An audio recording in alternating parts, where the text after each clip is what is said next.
Es interesante cómo a través de un cuestionario o a través de una entrevista de algunos minutos pueden sacar conclusiones sobre nuestra personalidad.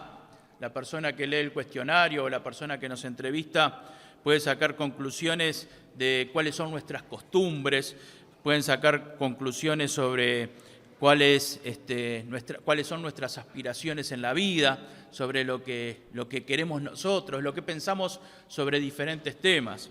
Hace poco tuvimos el censo de población en nuestro país, hace pocas semanas, y tuvimos que responder algunas preguntas. Y esas preguntas tienen un valor de información muy grande para el país sobre temas económicos, sobre temas sociales, sobre en dónde hay que poner el énfasis en cuanto a la ayuda a la población, qué es lo que se está necesitando en cuanto a educación y todo ese tipo de cosas. Pero había una pregunta que a mí me llamó la atención y creo que a mucha gente la llamó la atención. Y era esa pregunta que decía, ¿quién es el jefe de hogar? Después que poníamos los nombres de las personas que vivían en esa casa, preguntaban quién es el jefe del hogar. Y bueno, no estaba la opción de poner depende, porque hubiera estado bueno que pudiéramos poner depende de quién esté respondiendo a la encuesta, de repente podría ser la respuesta, ¿no? Si tenía que responder la verdad, yo tenía que poner que el jefe de hogar era yo. Aunque no decido muchas cosas en mi casa, pero el jefe de hogar realmente puedo decir que soy yo. No era fácil responder esa pregunta porque uno ya la leía la pregunta y parecía raro lo que se nos estaba preguntando. Hace pocos años, en otro cuestionario que tuvimos que llenar, también habían otras preguntas raras y preguntas que uno decía, bueno, ¿cómo van a preguntar esto? Me acuerdo que cuando tuvimos que ir a sacar la visa con mi familia, una de las cosas que nos preguntaban es, ¿planea unirse a algún grupo terrorista? Y uno se pregunta, bueno, ¿quién va a poner que planea unirse a un grupo terrorista? ¿No? Por supuesto que cualquiera lo primero que pone no, con varias O, al lado de esa pregunta, ¿no? Porque si alguien planea unirse a un grupo terrorista, no lo va a decir, porque no lo va a expresar abiertamente, porque justamente es un grupo terrorista, no quiere que la idea es que se mantenga oculto, que no se sepa qué personas integran a ese grupo, ¿no? La pregunta era rara, era una pregunta, pero de alguna manera quizás había alguna explicación para ese tipo de preguntas. Seguramente el que puso esa pregunta tendría una forma de pensar lógica y coherente sobre ese tema. Hace como unos 3 años con mi esposa tuvimos que llenar un cuestionario que era parte de un test psicológico que nos estaban haciendo, ¿no? Y también tenía algunas preguntas raras. En realidad no eran tan raras las preguntas, era rara la forma en que nos preguntaban. Era un test de 130 preguntas que había que llenarlo más o menos en 1 hora. Era algo así como que no había mucho para pensar en cada pregunta. Como que cada pregunta como máximo podíamos pensar 30 segundos cómo la íbamos a responder. Entonces, como yo soy el jefe de hogar, agarré la lapicera y mi esposa me iba diciendo lo que tenía que responder en cada una de las preguntas. Entonces empezamos a responder, las preguntas eran sencillas, no había que pensar mucho para responderlas. Pero allá por la pregunta 80, 90 nos empezamos a dar cuenta que esa ya la habíamos respondido en la 20 y pico o en la 30. Y era raro que con diferentes palabras nos preguntaban lo mismo y uno supone que es para ver si nosotros estábamos diciendo la verdad, si había coherencia en lo que decíamos, ¿no? Entonces, de alguna manera, con esas preguntas trataban de ver la veracidad que tenían nuestras respuestas. De todas maneras, creo que las preguntas más difíciles que tenemos para responder son las que están en las entrevistas laborales. Las entrevistas laborales sí que tienen preguntas difíciles para responder. No sé si han participado en alguna entrevista laboral en los últimos años, pero los cuestionarios que tienen en esas entrevistas están pensados de una manera. Primero empiezan con preguntas que son muy cómodas para nosotros para responder, porque nos dicen, bueno, leyendo su currículum, usted respondió tal cosa. Entonces uno que va a responder, sí, realmente pienso así por tal cosa y tal cosa. Entonces, de alguna manera las preguntas son bastante sencillas las primeras, pero después las preguntas se van haciendo un poco más incómodas. Por ejemplo, una de las preguntas que nos hacen que es incómoda es ¿por qué dejó su último trabajo? Y ya ahí ya es un poco incómodo, ¿no? Decir ¿por qué dejé mi último trabajo? Tenemos que pensar muy bien lo que vamos a responder así. Y después de estas preguntas incómodas vienen algunas preguntas que son difíciles. ¿Cómo maneja usted las presiones? Y bueno, ahí es difícil, ¿no? Para responder, ¿cómo manejamos las presiones? ¿Con insultos, con enojos? Me doy media vuelta y me voy. Es difícil responder cómo manejamos las presiones. No se puede responder a las piñas. Manejo las presiones a las piñas porque no nos van a dar el trabajo. Y después de las preguntas difíciles, vienen las preguntas capciosas. Son las preguntas que nos pueden hacer caer en un error. Entonces nos preguntan, por ejemplo, ¿cuál ha sido su mayor error en la vida? Y no es fácil responder cuál fue nuestro mayor error en la vida, porque si uno contesta con sinceridad, se puede quedar afuera del trabajo. Y si uno contesta con alguna cosa que no es tan importante, se van a dar cuenta que no estamos diciendo la verdad.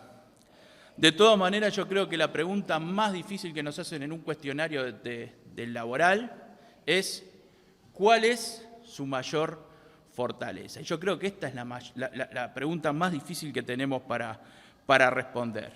Porque si uno dice cosas muy importantes que son nuestra mayor fortaleza, después nos van a exigir de acuerdo a la fortaleza que tenemos. Y nos van a decir, pero ¿cómo? Usted dijo que su mayor fortaleza era esta. Entonces usted tiene que rendir de acuerdo a las expectativas que nos creó a nosotros cuando lo entrevistamos para tomar el trabajo. Hoy no estamos en una entrevista laboral, tampoco estamos en una entrevista personal, pero yo igual les voy a preguntar, ¿cuál es tu mayor fortaleza? ¿Cuál es tu mayor fortaleza? ¿Cuál es la mayor fortaleza de tu vida? Yo les invito a ver lo que dijeron algunas personas en esas entrevistas laborales. Hay personas que dicen que su mayor fortaleza es que la responsabilidad, son personas muy responsables en lo que hacen. Otros dicen mi mayor fortaleza es el liderazgo, el poder liderar a un grupo. Otros dicen soy rápido para entender las cosas, no me la tienen que explicar 2 veces. Otros dicen la habilidad para resolver problemas. Otros dicen mi simpatía. Otros dicen soy lindo, soy linda. Esa es mi mayor fortaleza. Otros dicen, en realidad no dicen soy lindo, soy linda, dicen soy atractivo, soy atractiva. Y otros dicen me comunico muy bien con la gente. Son cosas importantes, ¿no? Y vaya a saber uno cuántas otras respuestas hay. Pero pensando en esto, no sé si los hijos de Dios sabemos cuál es nuestra mayor fortaleza. Y yo te pregunto, ¿cuál es tu mayor fortaleza? ¿Qué es lo que te hace fuerte? Pero no pensando en lo que vos vas a responder. Yo quiero que pensemos cuál es tu mayor fortaleza, de acuerdo a lo que dice la palabra de Dios. ¿Qué dice la Biblia que es tu fortaleza? ¿Qué es lo que te hace fuerte, según lo que dice la palabra de Dios? Y un hombre respondió a esta pregunta, y la respuesta de este hombre es la respuesta que tenemos que tener cada uno de nosotros. Mejor dicho, Dios le mostró cuál era su mayor fortaleza, Él lo escribió, y Él nos demuestra a cada uno de nosotros cuál es nuestra mayor fortaleza. En 2 Corintios capítulo 12, versículo 7, está hablando el apóstol Pablo, y dice, y para que la grandeza de las revelaciones no me exaltase desmedidamente, me fue dado un aguijón en la carne, un mensajero de Satanás que me abofetee, para que no me enaltezca sobremanera. Respecto a lo cual 3 veces he rogado al Señor que me lo quite. Y me ha dicho, bástate mi gracia, porque mi poder se perfecciona en la debilidad. Mi poder se perfecciona en la debilidad. Por tanto, de buena gana me gloriaré más bien en mis debilidades, para que repose sobre mí el poder de Cristo. Por lo cual, por amor a Cristo, me gozo en las debilidades, en afrentas, en necesidades, en persecuciones, en angustias. Porque cuando soy débil, entonces soy fuerte.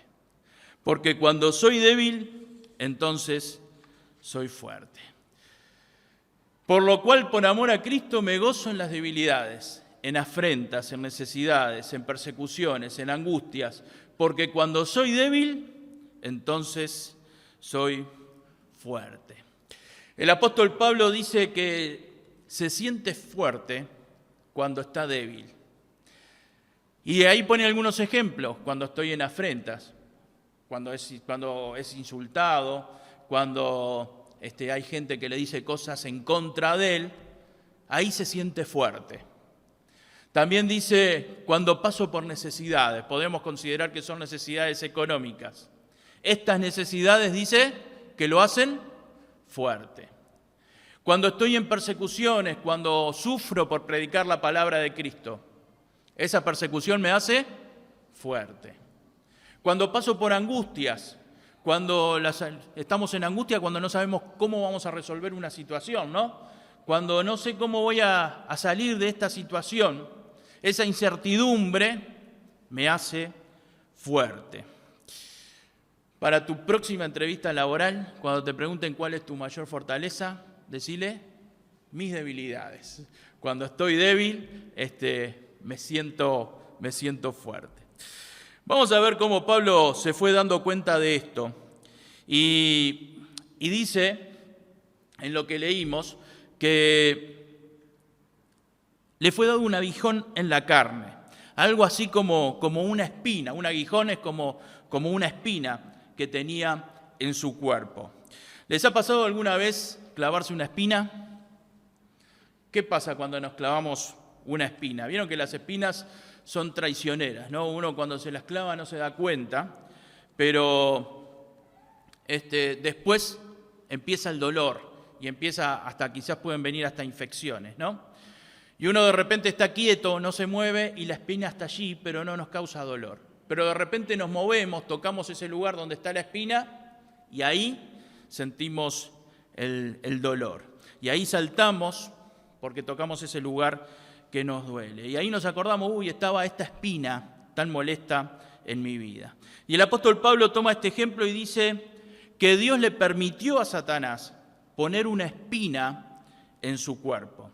No sabemos qué era específicamente. Todos los comentaristas de la Biblia suponen que era una enfermedad que Dios había permitido que tuviera el apóstol Pablo. Y Pablo lo llama un mensajero de Satanás que me abofetee. Por eso nos damos cuenta que Dios le permitió al diablo, le permitió a Satanás que pusiera esta enfermedad en el apóstol Pablo. Y Pablo dice que esa espina le causaba dolor. En otras traducciones dice que lo atormentaba. Se sentía atormentado por esa espina que tenía en su cuerpo. Evidentemente era un fuerte dolor el que sentía el apóstol Pablo, un dolor molesto, un dolor que lo hacía sentir incómodo. Pero no era una enfermedad de muerte, no era una enfermedad que lo iba a matar. Y es interesante esto, que Dios le permite a Satanás que moleste a Pablo con esta enfermedad, pero no permite que lo destruya. Queridos, hay pruebas que Dios le permite a Satanás que nos hagan cierto daño. Hay pruebas que Dios le permite a Satanás en nuestra vida que nos duelan, pero nunca que nos destruyan. Acuérdense de Job. Job le pidió permiso a Dios para traer ciertas pruebas. Satanás le pidió permiso a Dios para traer ciertas pruebas en la vida de Job. Y es cierto que Dios permitió estas pruebas en la vida del apóstol Pablo, pero es cierto también que Dios nunca permite a Satanás que nos destruya. Y dice que esta enfermedad en la vida de Pablo tenía un propósito. Dice el versículo 7, y para que la grandeza de las revelaciones no me exaltase desmedidamente, me fue dado un aguijón en la carne. Qué sinceridad la del apóstol Pablo en estas palabras que dice. Dios le había revelado, si leemos los versículos anteriores, Dios le había revelado cosas impresionantes, cosas que solo a él se las había mostrado. Dice, yo recibí grandes revelaciones de Dios. Y él mismo dice, por esas revelaciones que recibí de Dios, corría el riesgo de agrandarme, de exaltarme, para que esas revelaciones no me exaltasen desmedidamente. Pablo se dio cuenta que podía agrandarse un poco de más, que podía enorgullecerse por lo que Dios le había revelado. Y dice, me doy cuenta que Dios me envió esta prueba para que yo no me agrandara tanto y me diera cuenta de lo débil que soy. Es muy sincero lo que dice el apóstol Pablo. Yo no sé si yo algún día me animaría a decir algo como lo que dice Pablo. Nunca escuché a ningún siervo del Señor decir, no, yo me estaba agrandando un poco, me estaba exaltando un poco a mí mismo, entonces Dios permitió una prueba en mi vida. No recuerdo haber escuchado, capaz que hubo alguno que lo dijo, pero yo no recuerdo haber escuchado nunca decir esto a ningún hombre de Dios. Ahora, lo que está claro es que Pablo se da cuenta de que la prueba que está viviendo tiene un propósito de parte de Dios. Dios está permitiendo esa prueba y Dios está controlando lo que sucede en esa prueba en su vida. Dios está permitiendo la prueba y está controlando lo que pasa a Pablo. ¿Te está pasando que sentís algún aguijón en la carne? Quizás no una enfermedad, pero otro tipo de prueba en tu vida. ¿Te está pasando que hay algún aguijón que está molestando tu vida?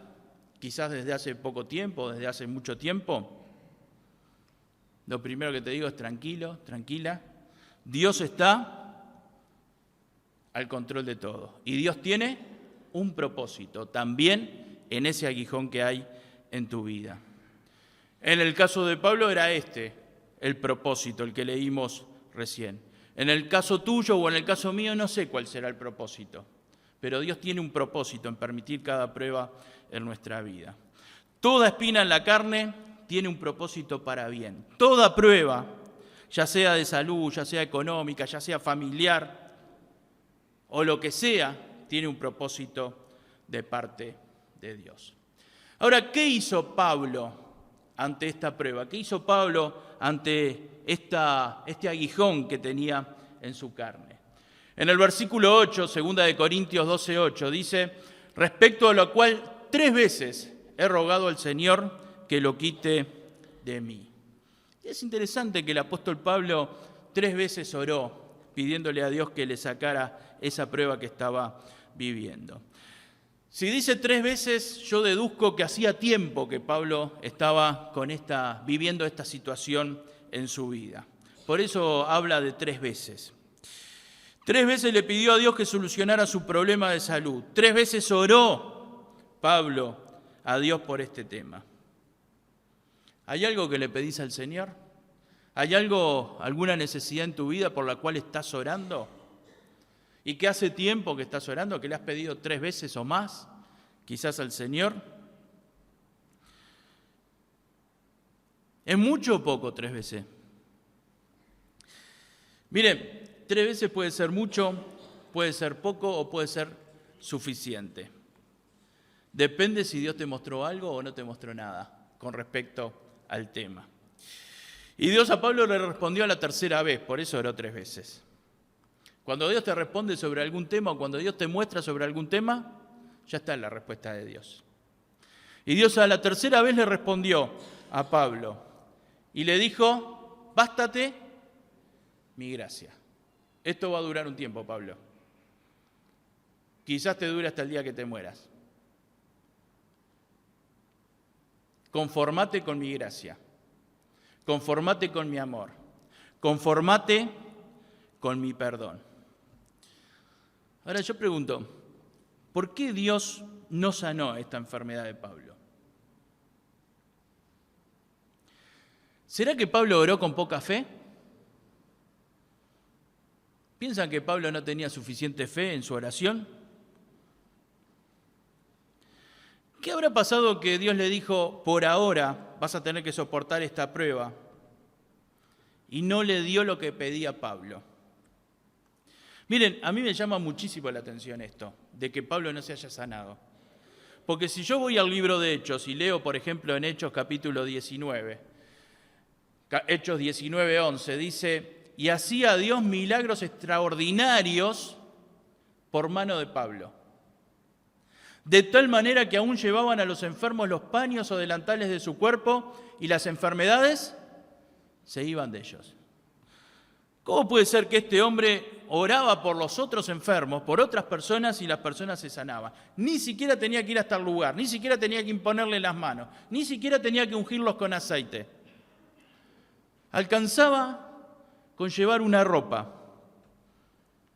¿Cómo puede ser que el apóstol Pablo resucitó a Eutico? Eutico había caído de una ventana, había caído muerto. Lo levantaron muerto, dice la Biblia. ¿Cómo puede ser que Dios utilizó al apóstol Pablo para resucitar a Eutico? Y cuando se trataba de la salud de Pablo, Pablo no pudo resolverlo. O Dios no pudo resolverlo. O Dios no quiso resolverlo. Es que la respuesta de Dios algunas veces es, por ahora lo mejor es que soportes la prueba. Y te recuerda, bástate mi gracia. Acordate del regalo de la salvación y del perdón de tus pecados. Por ahora, la prueba va a seguir. Bástate mi gracia. Acordate del regalo de la salvación y del perdón de tus pecados. ¿Estás pasando por una prueba larga? ¿Estás pasando por algo que venís orando y orando y el Señor no responde positivamente tu oración? Lo primero que tenés y lo más importante que tenés es la gracia. Es el perdón de tus pecados que Dios te ha dado. Después vienen las demás cosas. ¿Qué hizo Pablo ante la respuesta negativa de Dios? ¿Qué hizo Pablo cuando recibió la respuesta de Dios? Lo primero fue, entendió lo que Dios le dijo. Y lo segundo fue, aceptó la voluntad de Dios para su vida. Aunque la voluntad de Dios no coincidía para nada con su voluntad. Él quería que se fuera ese dolor de su vida. Él quería que esa prueba que estaba viviendo se fuera de su vida.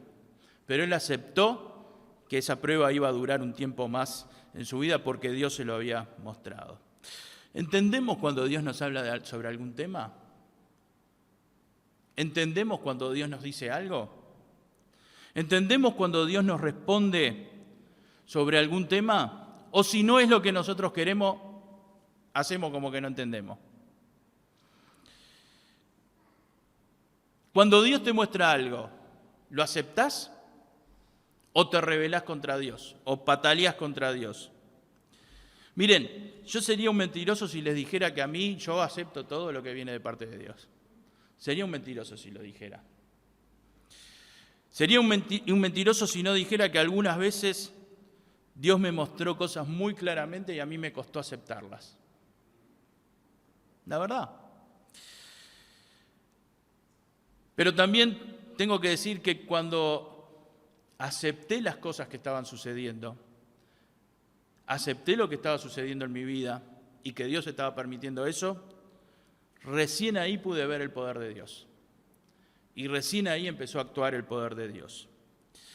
No es inteligente nunca oponerse a lo que Dios nos está mostrando. No es inteligente cuando Dios nos muestra algo, endurecernos y discutirle a Dios. Porque siempre el plan de Dios es perfecto, dice la Biblia. Y el plan de Dios no es solo lo mejor. El plan de Dios no solamente es lo mejor para tu vida. El plan de Dios es perfecto en nuestras vidas. Ya vimos dos cosas en estos versículos. Lo primero que vimos fue el aguijón en la carne y lo segundo que vimos fue la oración de Pablo. Lo tercero es la respuesta y la revelación de Dios a Pablo. Segunda de Corintios 12:9 está la respuesta de Dios. Y me ha dicho, bástate mi gracia porque mi poder se perfecciona en la debilidad. ¿Cuándo se perfecciona el poder de Dios? ¿Cuándo se perfecciona el poder de Dios? En la debilidad. En la debilidad. Cuando mis fuerzas no son suficientes y yo acepto lo que Dios permite en mi vida sin enojarme, ahí empieza a aparecer el poder de Dios.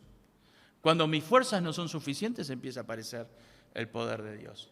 Y a medida que el poder de Dios es más necesario, y a medida que yo le voy dando más lugar al poder de Dios, el poder de Dios se va perfeccionando. El poder de Dios se va perfeccionando a medida que le doy lugar en mi vida. Pero cuando yo quiero ser fuerte por mis propias fuerzas, seguramente no le voy a estar dando lugar al poder de Dios en mi vida. Cuando yo quiero que todo se resuelva como a mí me parece, no le voy a estar dando lugar al poder de Dios en mi vida. ¿Se entiende? ¿Se entiende esto? ¿Dónde está tu fortaleza naturalmente? ¿Qué cosas te hacen sentir seguro naturalmente? Hay algunas cosas que nos hacen sentir seguros naturalmente. Por ejemplo, tener una salud de hierro. Uno se siente seguro si tiene una buena salud.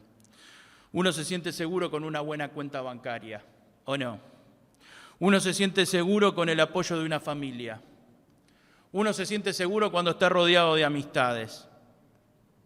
Uno se siente seguro cuando tiene un gran intelecto, cuando uno tiene una gran cultura. Generalmente son las cosas que nos hacen sentir seguros o que hacen sentir seguro a la gente. ¿Con alguna de estas cosas o con todas, si fuera posible, todas estas cosas? ¿Y qué cosas te hacen sentir débil? Una enfermedad, quedarte sin trabajo, sufrir la traición de una persona a la cual ayudaste o a la cual querés mucho, no tener oportunidades para crecer en la vida. Y podemos agregar cuántas cosas nos hacen sentir débiles. Bueno, no te sientas mal, porque las cosas que te hacen sentir débil, a Pablo lo hicieron sentir fuerte. Entendé la situación, aceptala y pon el tema en las manos de Dios. Cuando aceptamos una debilidad y cuando agradecemos a Dios por la prueba y cuando alabamos y adoramos a Dios en medio de la prueba, lo que empieza a surgir en nosotros es el poder de Dios. El poder de Dios que nos da fuerza para sobrellevar la prueba, el poder de Dios que nos quita la ansiedad, el poder de Dios que nos da paz en medio de la tormenta, el poder de Dios que nos da gozo y nos permite reírnos en medio de las dificultades. Pero ese poder de Dios no opera hasta que aceptamos la situación que Dios está permitiendo en nuestra vida. Es que Dios no puede operar en nuestra vida mientras nosotros le seguimos proponiendo nuestras soluciones a Dios y seguimos pataleando delante de Dios. Y le seguimos diciendo, Señor, no puedo vivir con este aguijón.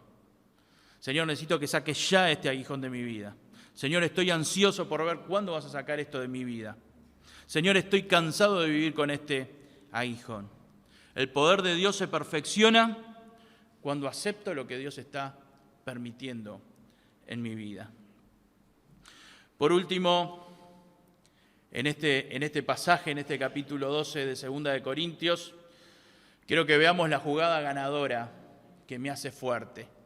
La jugada ganadora que lo hizo fuerte al apóstol Pablo y que te hace fuerte a vos y que me hace fuerte a mí. Dice la segunda parte del versículo 9, por tanto de buena gana me gloriaré más bien en mis debilidades, para que repose sobre mí el poder de Cristo. Por lo cual, por amor a Cristo, me gozo en las debilidades, en afrentas, en necesidades, en persecuciones, en angustias. Porque cuando soy débil, entonces soy fuerte. Las cosas que te hacen sentir débil, te pueden desanimar. Las cosas que te hacen sentir débil te pueden desalentar. Las cosas que te hacen sentir débil te pueden desilusionar, te pueden malhumorar, te pueden bajonear y hasta te pueden deprimir. Pero esas mismas cosas que te hacen sentir débil, te pueden estimular, te pueden fortalecer, te pueden impulsar, te pueden acercar a Dios y te pueden hacer cada día más poderoso y cada día más victorioso. Entre un resultado y otro hay una pequeña diferencia. La diferencia es en quién estás confiando. La diferencia es si estás aceptando lo que Dios permite en tu vida. La diferencia es cómo estás viviendo lo que Dios está permitiendo en tu vida. La diferencia sos vos. La diferencia no es la circunstancia, la diferencia soy yo en la circunstancia. Si confías en vos y vas a confiar en las cosas que le da seguridad a la gente y que le hace fuerte a la gente común, vas a esperar que vengan esas cosas. Ahora, si vas a poner tu debilidad en las manos de Cristo, va a ser distinto. No quiero ser fuerte con mi propia fuerza, quiero ser fuerte con la fuerza que viene de Dios. Quiero sentirme fuerte con las bendiciones que vienen de Dios. Mi hermana, mi hermano, el dolor del aguijón te puede destruir. Mirá, cuando Dios le permite a Satanás o al diablo que toque la vida de algún cristiano, que toque la vida de algún hijo de Dios, la idea que tiene Satanás en ese momento es que va a destruir a esa persona. ¿Se entiende? Cuando Dios le permite, Satanás tiene la idea que va a destruir a esa persona. Lo quiso hacer con Jesús. Quiso destruirlo. La idea que tiene que lo va a destruir. Que el dolor de ese aguijón va a destruir al Hijo de Dios. Pero ese mismo dolor, esa misma prueba, te puede hacer sentir el poder de Dios de una manera maravillosa. Y ese dolor puede hacerte más fuerte que nunca. Y ese dolor puede llegar a ser tu mayor fortaleza. ¿Hay algún dolor que te haga sentir débil? ¿Hay alguna prueba que te haga sentir débil? Vamos a ponerlo en las manos de Dios y vamos a confiar en el Señor en medio del dolor y de la prueba.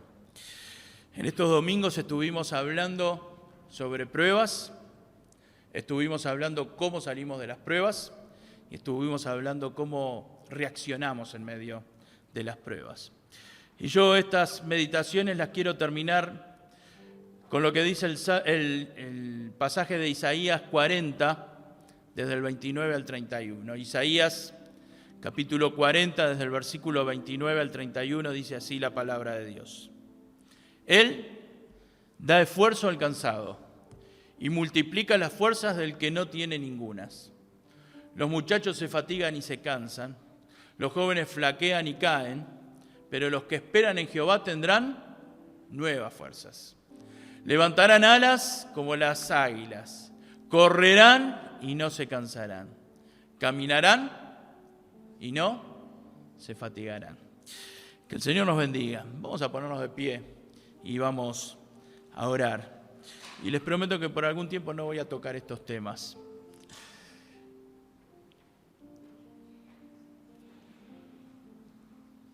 Que el Señor nos esté fortaleciendo a cada uno en medio de nuestras dificultades. El Señor dijo que tenemos que tomar nuestra cruz cada día y seguirle. Y hay cosas que tenemos que cargar cada día. Esa cruz que tenemos que cargar no es igual para todos. A veces pensamos, bueno, a mí me gustaría llevar la cruz de Andrés en vez de llevar la mía, o la de Teo en vez de llevar la mía. Pero el Señor te puso tu cruz a vos porque el Señor te va a fortalecer a vos a través de esa cruz y a través de esas pruebas. Señor, te damos gracias por tu palabra. Te damos gracias por lo que estuvimos viendo en estos domingos, Señor, con respecto a las pruebas, con respecto a las necesidades, con respecto a las cosas que nos tocan vivir, con respecto a las dificultades. Señor, gracias por tu palabra. Gracias, Señor, porque habla a cada necesidad. Yo te doy gracias por lo que nos mostraste hoy, Señor. Señor, a veces queremos que nuestra mayor fortaleza sea la fortaleza que tienen las personas comunes del mundo. Y no nos damos cuenta que nuestra fortaleza, nuestra mayor fortaleza, está en vos. Y muchas veces nuestra mayor fortaleza crece cuando estamos en debilidades. Señor, gracias porque vos permitís ciertas pruebas en nuestra vida para que seamos más fuertes, Señor. Señor, gracias porque nuestra mayor fortaleza es tu poder obrando en nosotros. Que así sea en la vida de cada uno de nosotros, Dios. Señor, que lo podamos ver nosotros, que lo podamos testificar a otros y que otros puedan ver la fortaleza que hay en nuestra vida a pesar del aguijón en la carne, Dios. Padre eterno, gracias porque nos podemos sentir fuertes gracias a tu poder, Dios. Bendícenos, Señor. Y que tu poder siempre esté obrando en nuestras vidas, Dios. Que no sea yo, que sea tu poder el que esté obrando en mi vida cada día, Dios. En el nombre de Jesús. Amén. Que el Señor les bendiga.